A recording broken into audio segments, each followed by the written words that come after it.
Hello people, what's up? मेरा नाम है विशिष्टा and I welcome you all to yet another session of the Hindu Analysis. आज हम डिस्कस करने वाले हैं 15 मई को क्या क्या इंपॉर्टेंट चीजें हुई हैं. So without any further delay शुरू करते हैं.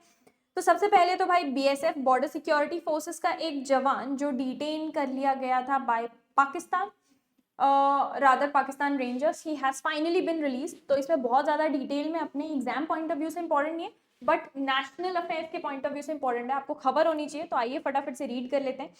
BSF constable detained by Pakistan Rangers has been released. Border security force constable who was detained by the Pakistan Rangers 23rd of April, right one day after the Pahalgam attack, a day after the Pahalgam terror attack, as he inadvertently, मतलब होता है बिना जाने बूझे, cross किया border over the international boundary in Punjab and was returned to India on Wednesday. A member of the Pakistani Rangers who was detained in India along with border in Rajasthan on May 3rd was also returned to Pakistan on again Wednesday. BSF का ये कहना था कि ये जो रिपाट्रिएशन हुआ है, मतलब वापस रिटर्न किया है, of the constable Purnam Kumar Shaw became possible due to the consistent efforts of BSF through regular flag meetings with Pakistan Rangers and through other communication channels. कि भाई हमने छोड़ा ही नहीं, कंटिन्यूसली हम पीछे पड़े रहे, इसलिए ये पॉसिबल हो पाया है, इसलिए इन्होंने यहाँ पर रिटर्न किया है. Otherwise probably this would have taken a long while. तो यहाँ पे बस इतनी सी खबर है. मेन खबर यहाँ पे आता है social media handles of Turkey and China outlets have been barred in India. तो सारे के सारे social media channels, the centre rather the central government जिसको हम बोलते हैं, उन्होंने ब्रीफली, अभी फिलहाल कोई ऐसी एंड डेट नहीं दी है, बट ब्रीफली ब्लॉक किया है social media handles of Turkey and state broadcaster TRT and Global Times run by Chinese Communist party to prevent the spread of fake news. Official sources ने ये बताया है the Hindu को. China का जो state run channel है जिसका नाम शिन्हुआ न्यूज एजेंसी है, इसको भी ब्लॉक किया गया था again briefly and remained inaccessible in social media platforms thereafter. अगर यहाँ पे स्पोक्स पर्सन या एक सीनियर ऑफिशियल की माने, to quote him, it is understood that they, मतलब कि news outlets have to be impartial, but if they merely provide the Pakistani side and neglect the Indian view on Pakistan based terrorism, then we have to take action. It is a message to these organizations. Basically ये कर क्या रहे थे, ये सिर्फ Pakistani side बता रहे थे और पाकिस्तानी साइड भी फेक बता रहे थे कि भाई पाकिस्तान ने इंडिया के एयर बेसिस को उड़ा दिया, इस तरीके की न्यूज चला रहे थे, जबकि हमारे सारे के सारे air bases were completely and fully functional and unharmed. तो एक तो फेक न्यूज चला रहे थे और ऊपर से फेक न्यूज में भी सिर्फ और सिर्फ पाकिस्तान का ही साइड लोगों के सामने बताया जा रहा था, दर्शाया जा रहा था. तो एक्सक्यूज मी, इसके चलते तो बनता है भाई बार करना again briefly, but yes, both China as well as Turkey. आइए यहाँ पर एक बैकग्राउंड जानते हैं कि क्यों countries like Turkey and China actually in the first place support Pakistan. I have a list of reasons for you. फटाफट से हिस्टोरिकल पॉइंट ऑफ व्यू जानते हैं.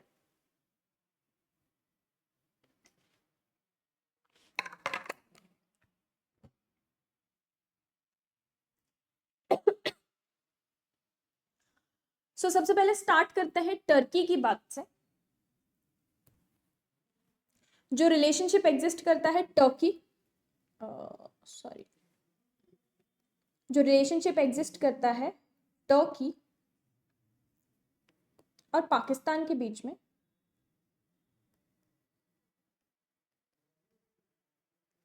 इसको बोला जाता है it has been historically close. History से ही क्लोज है ये, कोई रीसेंट डेवलपमेंट नहीं है ये. It has been historically close and it is rooted in culture, religion. दोनों कंट्रीज में मोटा मोटी एक तरीके का ही धर्म फॉलो किया जाता है by maximum people. End of course geopolitical ties. बहुत बड़े लेवल पे दोनों कंट्रीज आपस में डिफेंस डील्स, डिफेंस ट्रेड्स करती हुई आ रही हैं साल भर साल. तो ये सारे बैकग्राउंड में है. अब डिटेल में चलते हैं. सबसे पहले टर्की पाकिस्तान रिलेशनशिप की अगर हम बात करते हैं तो पहला पॉइंट आता है about the historical and cultural ties. Historical and cultural ties. इसमें the bond between Pakistan and Turkey, या rather the bond between Turkey and Indian subcontinent. तो पाकिस्तान में इंडियन सब कॉन्टिनेंट में ही आता है. जब पाकिस्तान एग्जिस्ट नहीं करता था उससे पहले की बात हो रही है. तो टर्की और इंडियन सब कॉन्टिनेंट बिफोर पार्टीशन बेसिकली के बीच में जो रिलेशनशिप एग्जिस्ट करता था, ये हमको देखने को मिल सकता है 1919 के खिलाफत मूवमेंट। उस टाइम पे एक एम्पायर एग्जिस्ट करता था, Ottoman empire, which was vast, huge, one of the largest empires ever to exist. जिस तरीके से इंडियन सबकॉन्टिनेंट में मुगल एम्पायर था, उसी तरीके से ऑटोमन एम्पायर इतने बड़े लेवल पे एग्जिस्ट करता था। उनका एक खलीफा या खलीफा हुआ करते थे, लीडर, जिसको मुस्लिम वर्ल्ड का लीडर माना जाता था। ऑटोमन एम्पायर जब वर्ल्ड वॉर के बाद हारा, तो ब्रिटिश और फ्रेंच फोर्सेस ने इस खलीफा या सुप्रीम लीडर की पोजीशन को डाइल्यूट कर दिया, एक तरीके से हटा दिया। तो पूरे दुनिया के ही जो मुस्लिम कम्युनिटी थी वो बहुत ज्यादा ऑफेंड हो गई थी कि भाई हमारा सुप्रीम लीडर को इस तरीके से कैसे कोई ट्रीट कर सकता है, we won't stand for it. तो इंडियन मुस्लिम्स ने भी उस टाइम पे, जो बेसिकली पाकिस्तान क्योंकि था नहीं, तो ब्रिटिश ऑक्यूपाइड इंडिया के जो मुस्लिम थे उन्होंने भी बहुत फंड्स इकट्ठे करके बहुत ज्यादा सपोर्ट भेजा था फॉर द ऑटोमन एम्पायर, जिसको अलग अलग केक के पीसेस की तरह बांट दिया था ब्रिटिश और फ्रेंच ने। तो इसको बोला गया था द खिलाफत मूवमेंट। और यहां से एक तरीके से ऑफिशियल रिलेशंस जो थे वो शुरू हुए। खिलाफत मूवमेंट 1990 से 1924 तक चला था लगभग, जब इंडियन मुस्लिम्स ने, when Indian Muslims supported openly, वो भी, द ऑटोमन एम्पायर। ठीक है, ये हो गया हिस्टोरिकल एंड कल्चरल टाइज। इसके बाद आता है सेकेंड फेज, जब पाकिस्तान क्रिएट हुआ 1947 में। 1947 पाकिस्तान क्रिएटेड, और ये पाकिस्तान जो था, ऑफ कोर्स आज भी हमको पता है, it was a Muslim majority country, it was a Muslim majority nation. अब इनका टर्की के साथ देखने को मिला कि भाई of course Muslim majority, Turkey में मुस्लिम मेजॉरिटी, क्योंकि ऑटोमन एम्पायर से ही निकल के आया था वो, तो यहाँ एक देखने को मिला, they had a shared value, they had shared values and solidarity. एकजुटता ऑटोमेटिकली रिलीजन की वजह से थी उनमें,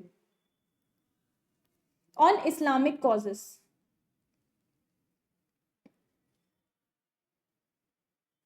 ठीक है, ये हो गया हिस्ट्री की बात। अब हम नेक्स्ट पे आते हैं पॉलिटिकल एंड डिप्लोमेटिक रिलेशनशिप्स पे। ठीक है, फर्स्ट हुआ historical and cultural ties, second पर हम आते हैं पॉलिटिकल एंड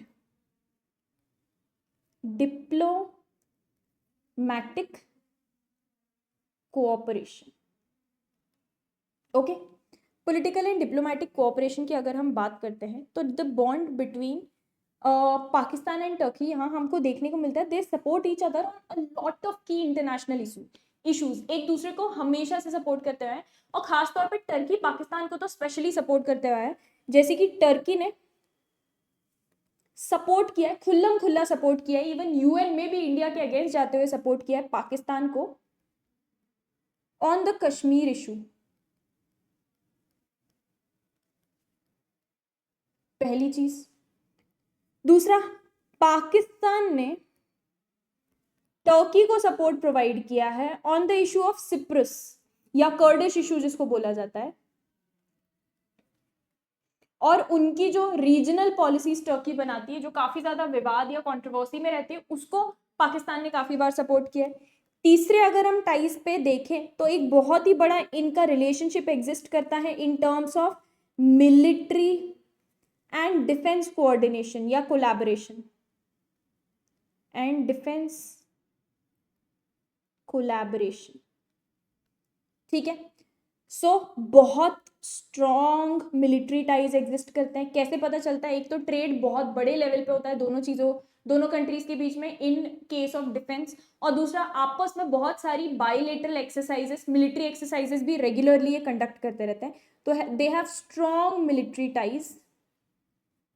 ये देखा जा सकता है in the forms of like defence exercises and training, बहुत सारे joint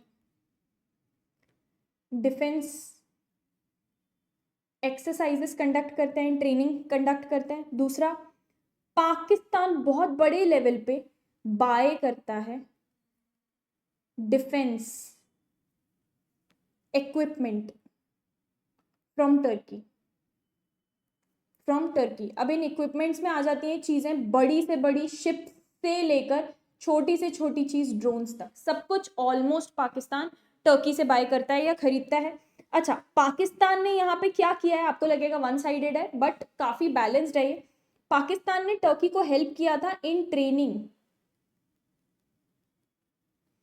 some of the Turkish Air Force personnels. Some Turkish Air Force personnel. ठीक है, इसके अलावा अगर हम बात करते हैं, ये थर्ड पॉइंट हो गया, इसके अलावा अगर हम बात करते हैं, they have a strong economic relation, they have strong economic relations as well.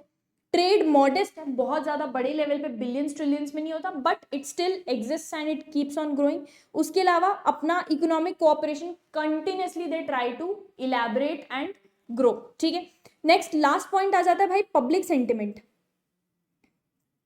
Public sentiment दो कंट्रीज के बीच में बहुत बड़ी चीज होती है। जैसे आप इंडिया पाकिस्तान में देखें तो चलो भाई गवर्नमेंट्स आपस में जो भिड़ी रहती है वो अलग है, लेकिन पब्लिक सेंटिमेंट भी काफी ज्यादा एनिमोसिटी भरा है। टर्की और पाकिस्तान में पब्लिक सेंटिमेंट एक दूसरे को भाई की तरह देखते हैं वो automatically. So the public sentiment they view या generally view each other very positively. In general एक दूसरे की कंट्री के बारे में उनका ओपिनियन काफी ज्यादा पॉजिटिव है। तो ये हो गया कि भाई टर्की और पाकिस्तान। तो now we have understood why does a country like Turkey support Pakistan. Next आ जाता है, बहुत ब्रीफली मैं आपको बताती हूँ, why does a country like China support Pakistan. Why does China support Pakistan?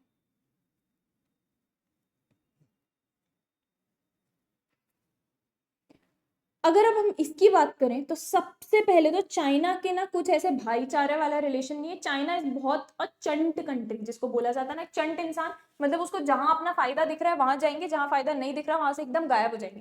चंट इंसान बोला जाता है इसको, ऐसे चंट कंट्री है चाइना। सबसे पहले तो चाइना ने देखा भैया स्ट्रेटेजिक लोकेशन है पाकिस्तान की एकदम बाकायदा एंड कनेक्टिविटी। चाइना थोड़ा इस तरफ ईस्ट साइड को पड़ जाता है, वेस्ट साइड से कनेक्ट करने के लिए बीच में पाकिस्तान पे अगर धावा बोल दिया जाए या उनको पॉकेट में रख लिया जाए तो बहुत आसान हो जाएगा। तो इन्होंने देखा भैया स्ट्रेटेजिक लोकेशन एंड कनेक्टिविटी। पहला रीजन ये हो गया।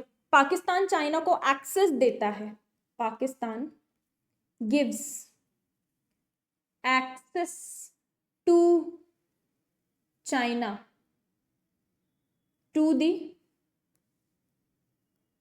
अरेबियन सी थ्रू CPEC, जिसको बोलते हैं चाइना पाकिस्तान इकोनॉमिक कॉरिडोर। ठीक है, दूसरा भैया बहुत ही बड़ा पोर्ट बन रखा है जो पाकिस्तान में, डीप वाटर पोर्ट है ये, Gwadar port. Gwadar port, Gwadar port के थ्रू चाइना बहुत बड़े लेवल पे ट्रेड करता है थ्रू मैरीटाइम। ठीक है, समंदर के through trade China Gwadar port के थ्रू बहुत बड़े लेवल पे करता है। दूसरा काउंटर बैलेंस टू इंडिया। अब भैया इंडिया और चाइना रीजनल राइवल्स हैं और इंडिया और पाकिस्तान राइवल्स हैं, तो काउंटर बैलेंस इंडिया को करने के लिए पाकिस्तान का दोस्त बन गया है China, to counter balance India. ठीक है, थर्ड आता है defence and military cooperation. Defence and military cooperation. China जो है वो पाकिस्तान का बिगेस्ट आर्म्स सप्लायर है।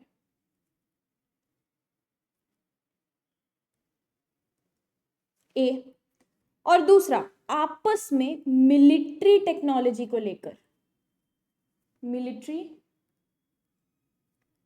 टेक्नोलॉजी को लेकर अक्सर देखा जाता है they coordinate, plus nuclear energy. आपस में बहुत बार they have even jointly produced, जैसे इंडिया रशिया अक्सर जॉइंटली कुछ वेपन्स प्रोड्यूस करता है, ऐसे ही they have also jointly produced weapons, इसका बहुत ही अच्छा एक एग्जाम्पल है जॉइंटली प्रोड्यूस्ड वेपन्स का। JF-17 फाइटर जेट्स जो है पाकिस्तान के पास, ये चाइना और पाकिस्तान ने जॉइंटली प्रोड्यूस किए थे इन वेपन्स को, तो ये बहुत ही बड़ा एग्जाम्पल है, ठीक है। चौथा, again very big reason, economic leverage जिसको बोला जाता है।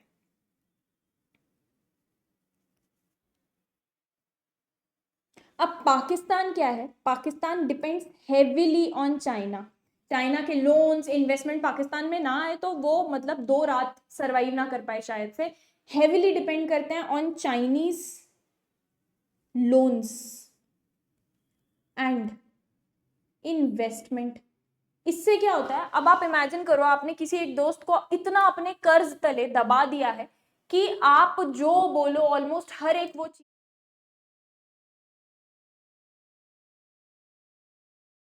आप जो बोलो हर एक चीज वो दोस्त करने को तैयार हो जाएगा, इतना लेवरेज दे रखा है। और ये बहुत बड़ी चीज होती है जियोपॉलिटिक्स में, एक कंट्री तुम्हारे इशारों पे कठपुतलियों की तरह नाच सकती है क्योंकि इतना कर्ज तले दबा हुआ है।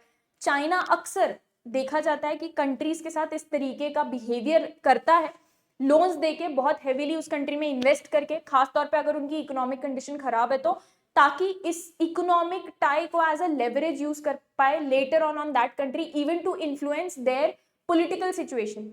फिर उस कंट्री में कभी कभी पार्टी भी वही इलेक्ट होकर या चुनकर आती है या उसी तरीके से चलती है उनकी गवर्नमेंट भी जैसे चाइना चाहता है। इसको कहते हैं economic leverage. This is one of the greatest या बिगेस्ट रीजंस कि भाई चाइना क्यों इतना पाकिस्तान में इन्वेस्ट करता है। तो टर्की और पाकिस्तान का थोड़ा इमोशनल रिलेशनशिप है, मतलब थोड़ा वैल्यू, साइकोलॉजी, ये सब चीजों पे, फिलोसफी पे बेस्ड है, भाईचारा है। चाइना पाकिस्तान का प्योरली, चाइना की तरफ से एटलीस्ट स्ट्रेटेजिक रिलेशनशिप, उनको फायदा मिलता है पाकिस्तान को भाई फायदा पहुंचाने से, इसलिए वो पाकिस्तान का साइड लेते हैं। कल को ऐसा कुछ हो गया कि कोई बेटर या कोई और कंट्री जियोपॉलिटिकली उनके लिए उतनी इंपॉर्टेंट हो गई, they will dump Pakistan like anything. China has always been like that. They've only mostly always served themselves. तो अपने आप को पहले सर्व करते हैं, बाकियों को बाद में देखते हैं। भाईचारा वाली कोई कंट्री नहीं है।